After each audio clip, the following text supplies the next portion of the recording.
Hello, sunshine. Thanks for stopping by my channel. You just made my day. If you're new here, be a superstar and subscribe, then share this video with friends, family, or even that random person in your group chat. It means the world to me. And don't forget to comment where you're watching from. I read every single one and probably smile like a goof while doing it. Ready? Let's have some fun. Allison had been marking the calendar for weeks, waiting for her cousin's engagement party. The gathering was set a couple of hours away, and she insisted I join her. I told her I was drowning in work and needed the weekend to make up for lost time. That was only part of the reason. The rest was that I had no interest in spending 48 hours exchanging small talk with people I barely knew. She left that Friday afternoon with her overnight bag slung over her shoulder, giving me a hug so mechanical it felt like muscle memory. She said she'd be back by Sunday night. Once the door shut behind her, the house felt hollow. Saturday morning, I made coffee, glanced at a few emails, and spent most of the day stretched out on the bed with my laptop. At one point, I needed a pen to sign some paperwork. The practical move was to walk to the desk in the living room, but I didn't feel like moving that far. My own nightstand offered nothing but loose change and old receipts. Without thinking much of it, I checked Allison's drawer. She kept it tidy, filled with small, personal odds and ends. I rarely touched her belongings, but the pen search was enough to justify sliding it open. Under a neat pile of papers, barely concealed, was a small box. Condoms. The brand was unfamiliar, the packaging fresh and unopened, except it wasn't fully sealed. One was missing. I stared at it for several seconds, unsettled. In 9 years together, Allison and I had never used protection, an unspoken mutual understanding. I placed the box back exactly where it had been, stacked the papers as I'd found them, and closed the drawer. The silence in the house didn't change, but something in my head did. I avoided the drawer for the rest of the day, not wanting to risk disturbing it and raising suspicion. That evening she called from the party, her voice light and easy. "How's everything over there?" she asked. "Quiet," I replied. "Catching up on work. You?" She laughed softly. "Same. Too much food, endless relatives asking when we'll visit again." Her tone sounded perfectly natural. Too natural. I didn't mention what I discovered. After we hung up, I sat in the dark, running through the last few months, her late nights at the office, constant time on her phone, weekends out with friends I'd never met. I'd brushed it all aside at the time. That box in the drawer made it impossible to ignore. When she returned Sunday night, I caught every detail, the cadence of her voice, the way she kept her overnight bag in the hall instead of tossing it on the bed as usual. Over dinner, I tested the waters. "So who ended up coming?" "Mostly family, you didn't miss much. Anyone bring plus ones?" She looked up for a second, then back at her plate. "A few did. Why?" "Just wondering," I said, letting the question drop.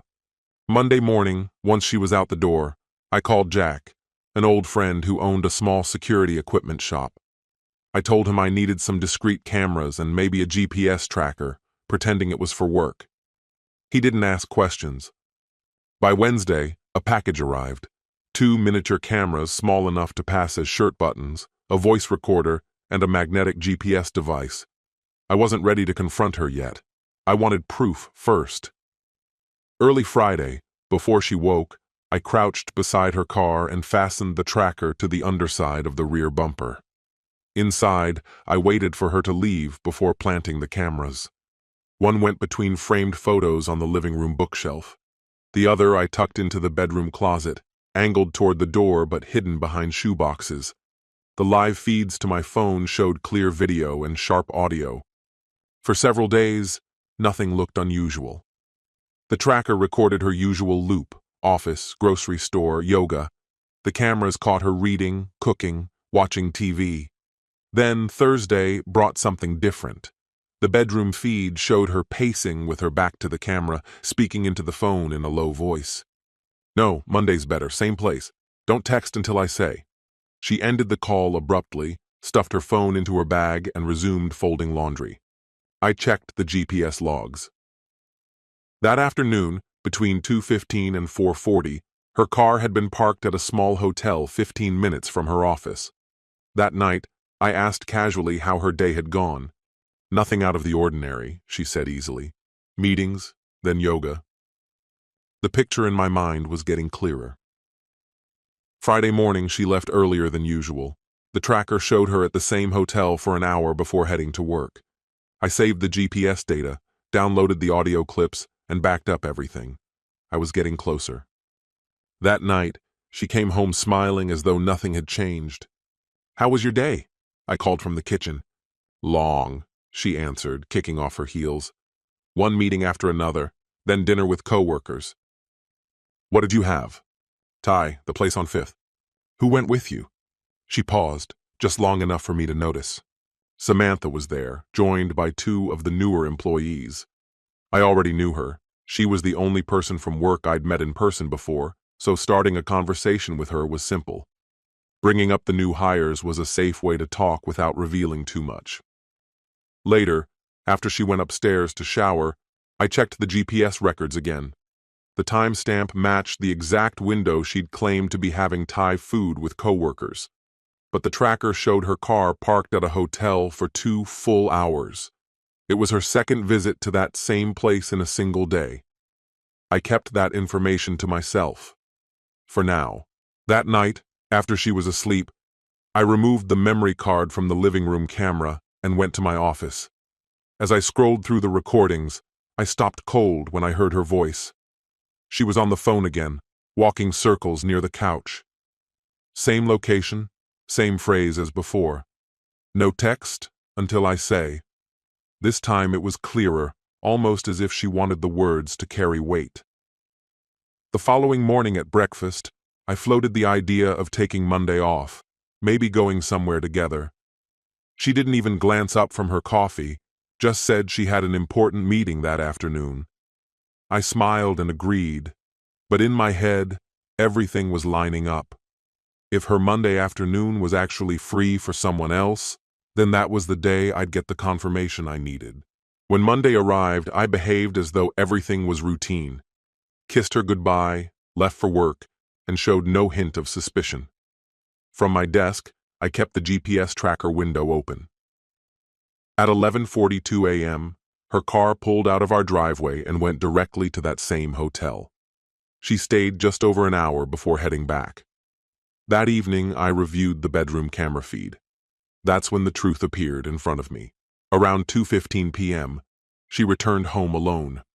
20 minutes later, she let in a tall man wearing a dark jacket, most likely the same one from the hotel. His face was clear on the recording. They kissed like people who had done it many times before, her hands around his neck, without a trace of reluctance. They stayed in the bedroom for nearly an hour before he slipped out the back door. Any remaining uncertainty I had was erased. I made 3 separate backups of the footage, just as I'd done with the GPS data and the recorded calls. At that stage, it wasn't about if I'd confront her, it was a matter of when. I closed the laptop with the same unshakable certainty I'd felt when I first found the condoms. I gave it 2 days, long enough for her to think nothing had changed, short enough for me to finalize my preparation. On Wednesday evening, she came home later than normal, claiming traffic and back-to-back meetings had slowed her down. I told her there was something she needed to see. My laptop was open on the desk in the bedroom. She leaned against the door frame with a faint smile.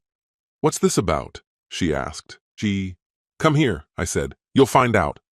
She stepped closer, and I played the video, the 2 of them in our bedroom, kissing, holding each other, moving in ways that made their familiarity undeniable. Her smile vanished instantly. She stared at the screen without blinking.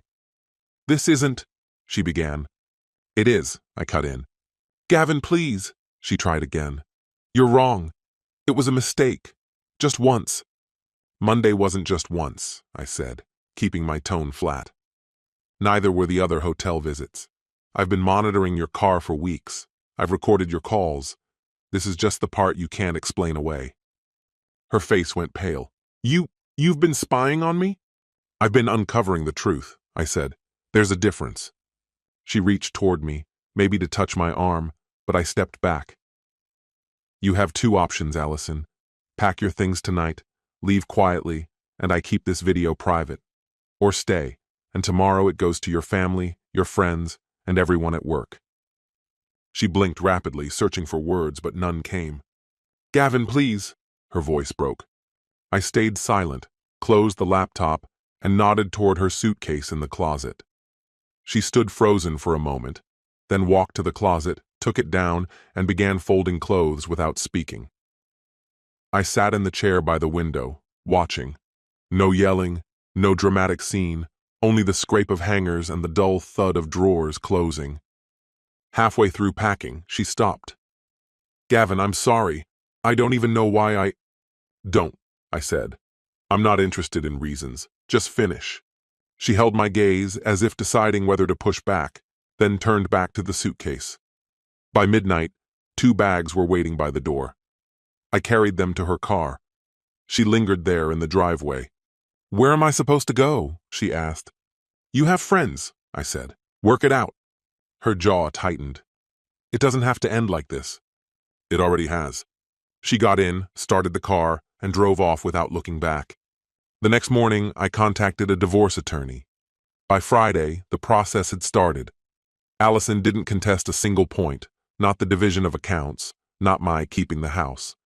She signed and returned every document immediately.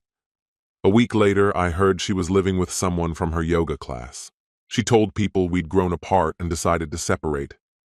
I didn't bother correcting her. Let her hold on to that story. I knew the real one. When the divorce was final, I gathered every piece of evidence: GPS records, transcripts of her calls, screenshots, timestamps, the footage, and printed them. I placed the documents neatly in a folder, labeled it, sealed it, and locked it away in the back of my safe.